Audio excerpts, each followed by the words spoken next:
Since 1983, customers have flocked to Hooters for wings, beer, and the waitresses. And for decades, that combo seemed unstoppable. By the mid-2000s, Hooters had its own calendar, casino, and airline, and operated over 450 locations in nearly 30 countries. And the servers? Sometimes we could walk away with stripper money. But what most people don't realize is that Hooters wasn't one company. It was two. In 2025, the larger one filed for bankruptcy and closed dozens of restaurants. They started making some changes that we warned them not to do. Now, the original founders are stepping back in to try to rescue the brand. So how did one of America's most famous restaurants lose its mojo? We went to the original Hooters in Clearwater, Florida, and spoke with people who've been with the brand since the beginning. I'm Lynne Austin. I'm Lynne Austin. I'm Lynne Austin. I'm the original Hooters Girl. Legend has it, this Steve Martin bit inspired the name Hooters. And I believe it's derogatory to refer to a woman's breasts as jugs or golden bozos. And you should only refer to them as Hooters. Hooters opened its doors in 1983. When Hooters opened up, there were only really a few other places in the country serving chicken wings. Ed Drosty is one of the original founders. He and 5 other close friends set out to build a casual, family-friendly restaurant that would make you feel like you were at the beach. And we said, man, if we could combine that atmosphere and food with the fun and carefree environment all in one deal, we might have something there. Except that at the time, none of them knew how to run a restaurant. Most would claim we still don't. They wanted to create the go-to spot for people to watch games, with beer and wings served by an all-female waitstaff. When it comes to the Hooters Girl, we collectively came to the point of that would be the star of the show. We just didn't realize how much. Ed discovered Lynne when she won the 1983 Jose Cuervo Bikini Contest. I bet my partners that I would hire the girl that won the bikini contest. His secretary came running up with a soggy business card and said, my boss is going to open a restaurant and we would love for you to be, involved. And I'm like, yeah, right. She went on every billboard and went on to be just pretty much internationally famous. If you like what you see here on the outside, you're gonna love what you'll see on the inside. At the center of it all was the Hooters uniform, modeled after popular 80s athletic wear. I tell people in the 80s, dolphin shorts were big, running was big. It's sporty, and it connotes what we're trying to create, the beach. So the uniforms, yes, they were revealing, but not to the point where you'd feel strange bringing a kid into the restaurant. That balance was really a big ingredient in their early success. But in the early days, bringing in customers wasn't always sexy. There's a chicken costume over here that out of desperation, I went out and stood around in traffic to wave people in. I saw a boat sunk that everybody on the causeway was driving by. I swam out and painted Hooters on that. The founders also used their biggest asset to amplify the brand, Hooters Girls. Hooters' success is completely due to marketing. It was off the wall. It was just everywhere. It wasn't long before Hooters caught the attention of the restaurateur Hugh Connerty, who later helped develop Outback Steakhouse. In 1984, he struck a deal with the founders to take the brand nationwide. The deal gave the so-called Hooters Six the right to continue owning and operating locations in and around Tampa and Chicago under the name Hooters, Inc. And in exchange for a 3% royalty, Connerty could open branches everywhere else. Those would become part of what's now known as Hooters of America. Essentially, it created 2 chains, one owned by the founders, Hooters, Inc., and the other by the franchisor, Hooters of America. But Connerty needed more financing to scale up. So he turned to his friend Bob Brooks, who is largely credited with the expansion. But he also began to push Hooters in a more explicit direction, and that did create tension between the two sides. As the chain grew, so did public interest in Hooters Girls. In 1986, the original founders had an idea to capitalize on that interest. I don't think any other restaurant at the time had been doing calendars of their actual waitresses, and it just took us to a whole new level. The calendar wasn't just a new source of revenue, it also attracted more talent to the brand. It became a recruiting tool because girls knew that it could get them exposure. As the stores built out, we did calendar tours, we did pageants. It's a connection that's hard to explain because we are treated as celebrities, but we also work our butts off. That's Marcia Drosty. She's the wife of co-founder Ed Drosty and a former Hooters girl. Even if you haven't been to a Hooters, you've seen the Hooters calendar, and it's really our biggest tool to reach the public for marketing and also for meaningful charitable things. By 1991, Hooters had roughly 50 locations across the U.S., and Hooters of America reported revenues of over $100 million. For comparison, Applebee's, which opened 4 years before Hooters, reported nearly $60 million that same year. Back then, Hooters' rise showed no signs of slowing down. Everybody thinks it's all girls, it's all atmosphere, it's the music. But actually, it's also about the wings. It's the highest ordered item on the menu. Domestically, we sell about 30 million pounds a year, so it's a very critical item. The recipe for Hooters chicken wings is so secret, even our cooks aren't allowed to know it. They made stuff from scratch. I mean, it wasn't an afterthought in those early days. The food was good. You know what they say, sauce sells. And with every endeavor, the brand stayed true to its slogan. Delightfully tacky, yet unrefined. Whether in commercials, Hooters, where all the big guys hang out. late night TV, Hooters chicken wing doc. I wouldn't turn down a breast, would I? or NASCAR sponsorships. Everywhere we went, we revolutionized the market, and that was by necessity. By the end of 1993, the chain had doubled its footprint, with around 100 locations across the U.S., and Hooters of America was reporting $200 million in revenue. But beyond the restaurant floor, opinions about the Hooters Girl and the company's all-female waitstaff were shifting. That year, the National Organization for Women launched a campaign against Hooters, calling it sexist and exploitive. There have been Hooters girls who have said they experience unwanted sexual advances. There's an inherent risk to it for the women working in those restaurants versus the average casual dining chain. But some early Hooters girls, like Lynne and Marcia, say their experiences were different. We have a sisterhood. You know, we were all partying together, we're all waitressing together. It was literally family. It's too empowering to be a Hooters girl for it to feel like we're being objectified. Nevertheless, the rise of Hooters in the 90s popularized the term breastaurant to describe chains that built their brand around sex appeal. I think you can safely say Hooters started this segment. Twin Peaks came later, a bunch of other copycats came later. If you ask those closest to the original concept, they'll reject the label. We get it, but we don't necessarily embrace it. And we'd like to think that we are so much more than that. People are going to always have an opinion about the way women might dress or the way women might carry themselves or even where they work. But we just don't subscribe to that, and we don't care. Beyond its reputation, Hooters was facing bigger threats. In 1993, 6 former waitresses sued a Hooters in Minneapolis for allegedly perpetuating an environment in which customers sexually harassed them. All these lawsuits cannot have been good for Hooters' public image. It was already walking a fine line.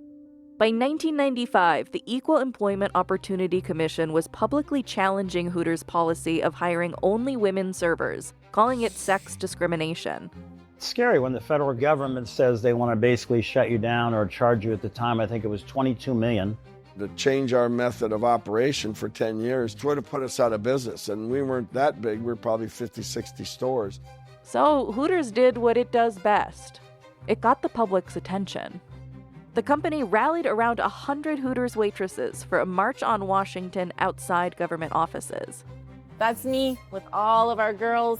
What a thrill to look back and see a wave of orange marching for our right to be Hooters girls. We put a guy on a billboard up there that brought us quite a bunch of notoriety, and we actually won. In 1996, the commission quietly dropped the case against Hooters due to limited financial resources and heavy caseload. It became more exposure than we ever thought. Our sales and growth just skyrocketed after that. Then in 2003, Hooters of America chairman Bob Brooks tried something few brands would dare. He launched an airline. Hooters Air offered $129 flights to 15 destinations, each staffed with 2 Hooters Girls and 3 FAA-certified flight attendants. I wasn't a big fan of Bob Brooks going into Hooters Air because I always said, well, what happens when a plane goes down, you know? But he ran a really good business. They weren't late. They were clean planes. But the timing was tough. Rising fuel prices and fierce competition from low-cost carriers like Southwest made it difficult for a niche airline like Hooters Air to survive. After just 3 years, the airline was forced to ground operations, leaving behind $40 million in losses. Running an airline is quite a bit different than running a restaurant. But Hooters was ready to make another wager. In 2006, it opened Hooters Casino Hotel near the Las Vegas Strip. The resort featured nearly 700 rooms, a casino floor, and multiple dining outlets. It wasn't a winning bet. By 2008, the Hooters Casino Hotel was reporting losses.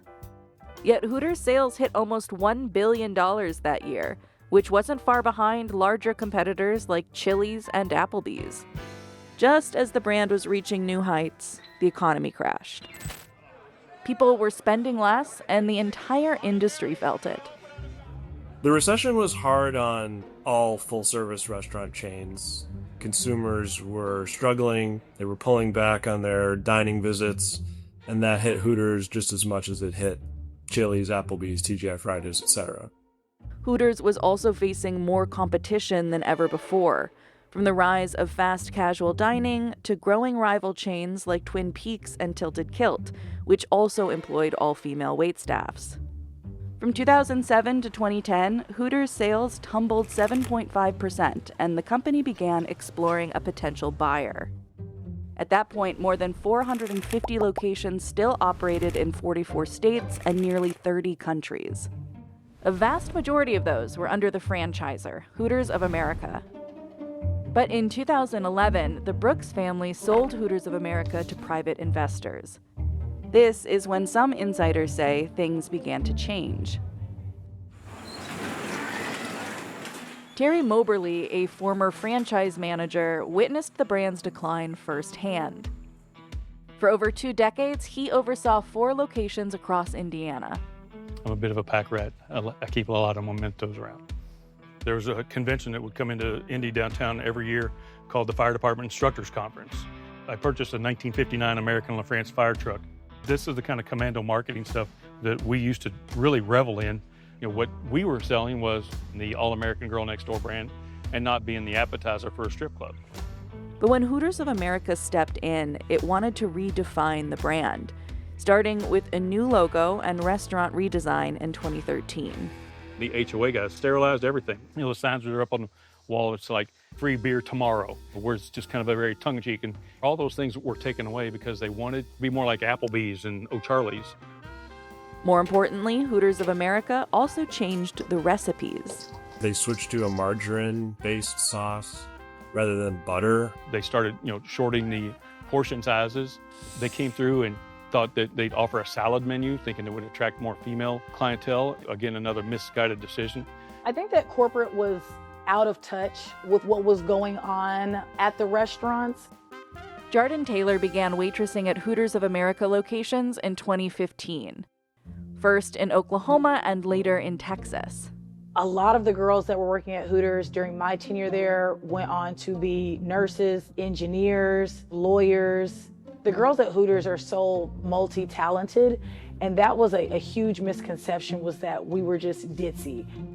Working at Hooters helped Jardin Taylor finance her way through college and graduate school, partially thanks to the company's tuition reimbursement program, which offered up to $1,000 per semester.